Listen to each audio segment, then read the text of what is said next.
Richard Del Connor is the philosopher poet of the hippie generation. Elsa's woman. I thought she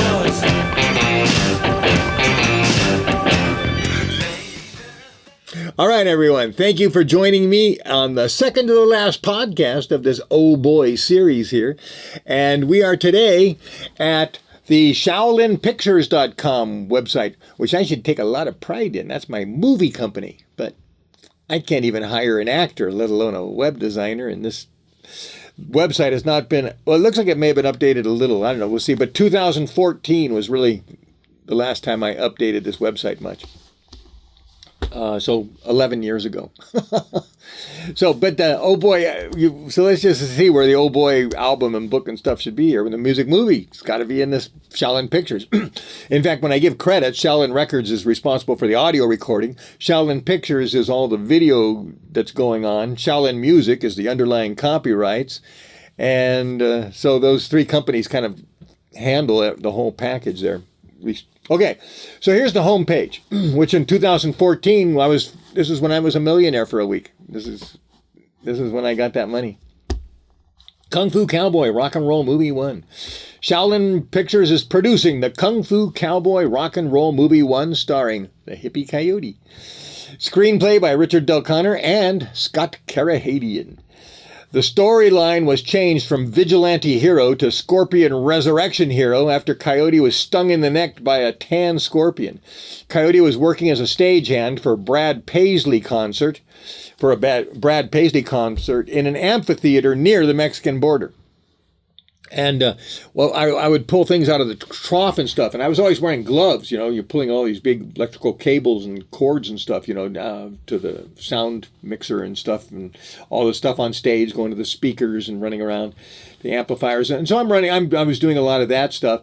And evidently, when I was pulling up all these cords and working out there was a scorpion. There's troughs we put it into. So the scorpion probably crawled into the trough.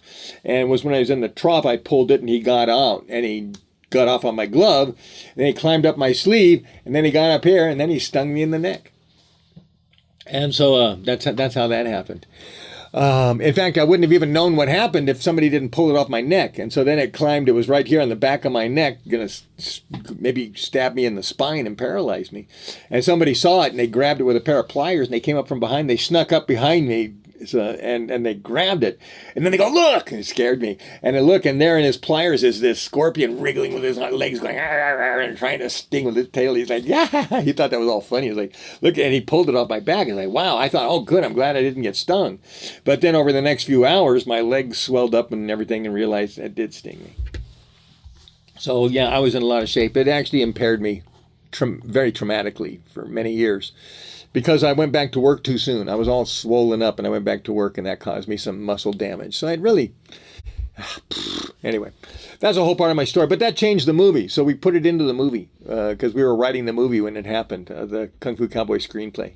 We'd signed an agreement between the two of us and everything, the production agreement. And so we just rewrote the scorpion into the story. Okay, so let's see. All these links across the top here in the yellow menu bar, I've already preloaded them, and this next one is Richard Del. It says movie stories, picture story 3. Now, actually, there's something wrong with that because this is not picture story 3. I wonder how that happened because the picture stories are kind of interesting. I wrote a letter to Kathleen Kennedy and stuff. Well, let's see what happened to that. And then the next one here is kind of like. What is this called? We call it, Picture Story 4. Oh, well, Picture Story 1 and 2. They're not here in the menu bar for some reason. But here we go. This is all about me. This talks about my history as an acoustic guitarist, a bassist, a composer, a drummer, a flutist, a lyricist, a percussionist, a peepaw player. That's a Chinese. I did put it on a couple of things on these albums, but I could play it more, but I would like to play it more. It's in my closet. been in my closet for 5 years. I've been here, and it was in my closet for 10 years. I was homeless. And did I play it much before then? I played it during the 1990s a lot. And I guess it was in storage when I moved back to California. I never had a reason to pull it back out.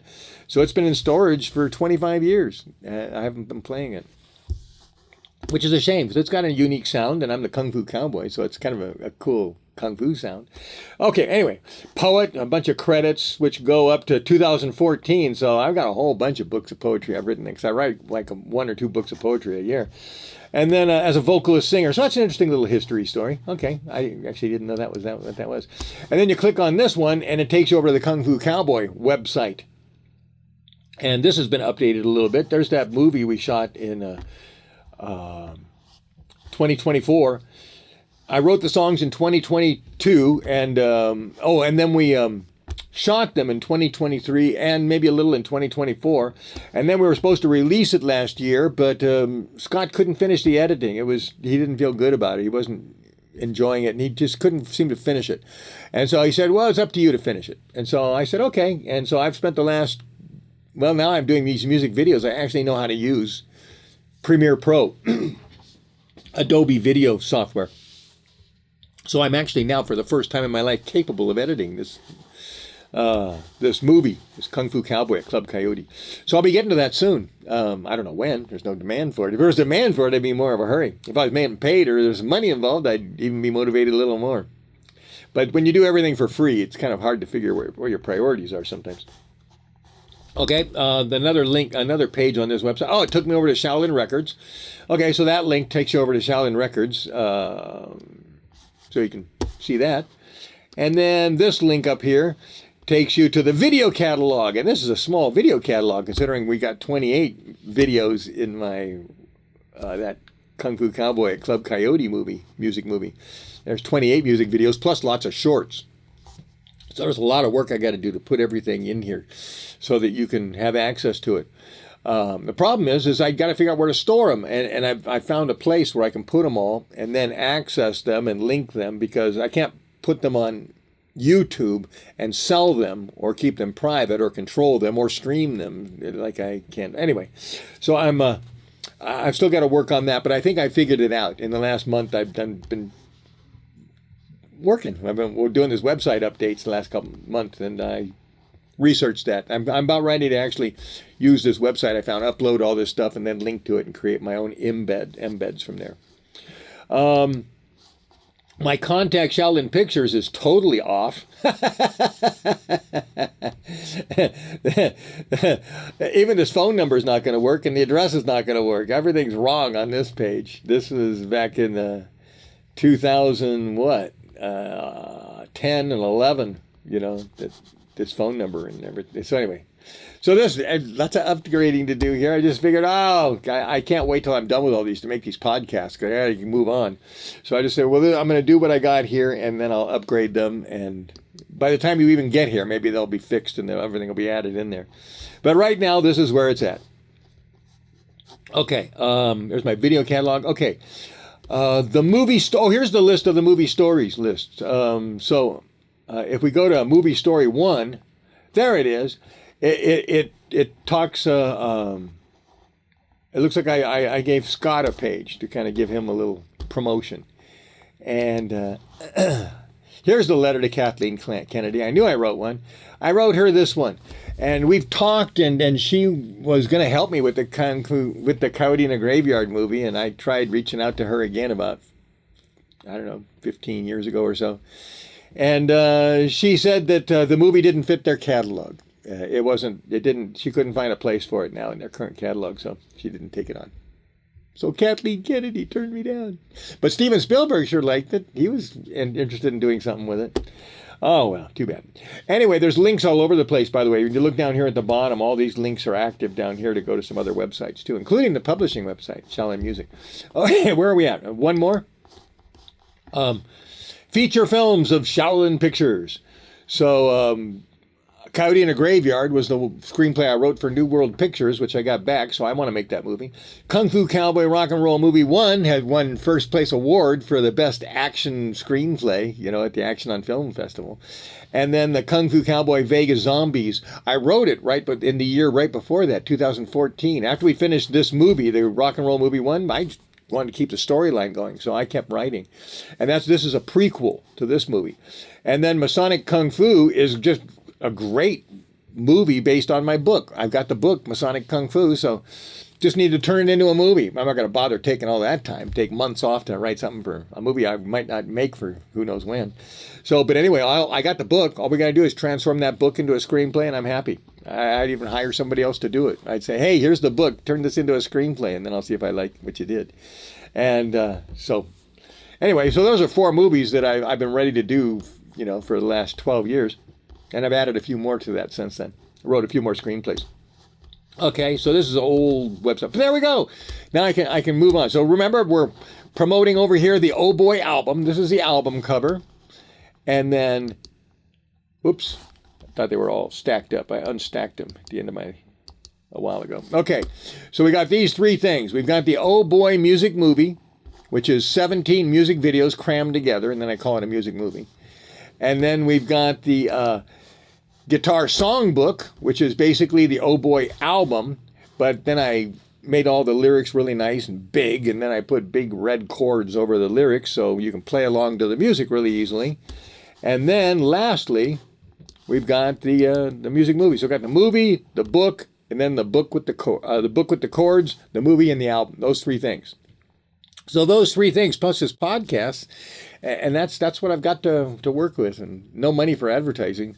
So hopefully the podcast might generate a little interest, and you'll see this and go, oh, I'll try that. And you'll go in and buy my record and go, oh, this is nice. I'll get the music movies. Oh, I'll get that. Oh, I know a friend who plays guitar. I'll buy him the album and the book. So this little kid can learn how to form a garage band as a teenager. So this album, one of the things I really thought I was kind of thinking of myself as a hero here. Because this album, all these live concert songs are a 3-piece. We're 3 people, bass, drums, and guitar. So anybody in any neighborhood with bass, drums, and guitar can play these.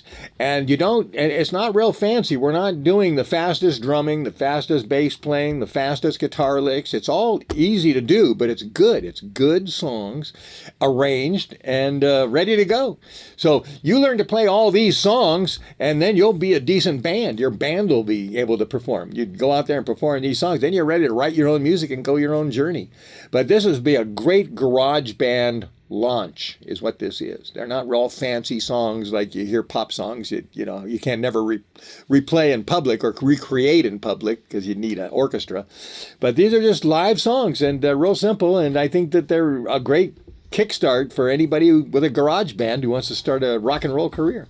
Okay, so there we go. So that's what I got to offer here. And as you can see, I got a lot of work to do. I'd hire somebody. If I could hire somebody, it'd be done without me knowing it. All right. Richard Del Connor, philosopher, poet, signing off.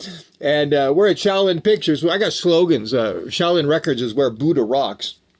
The slogan here is life is moving pictures. I kind of like that.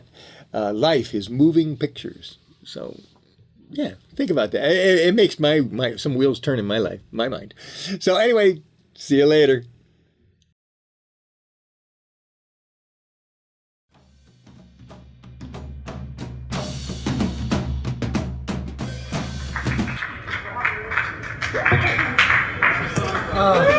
And we got a little ballad for you here.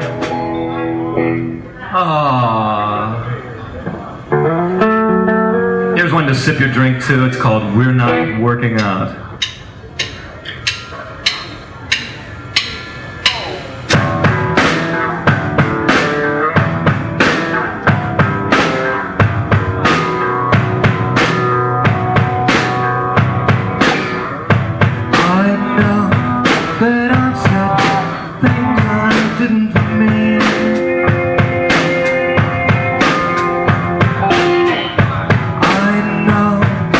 Things haven't gone quite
like to be.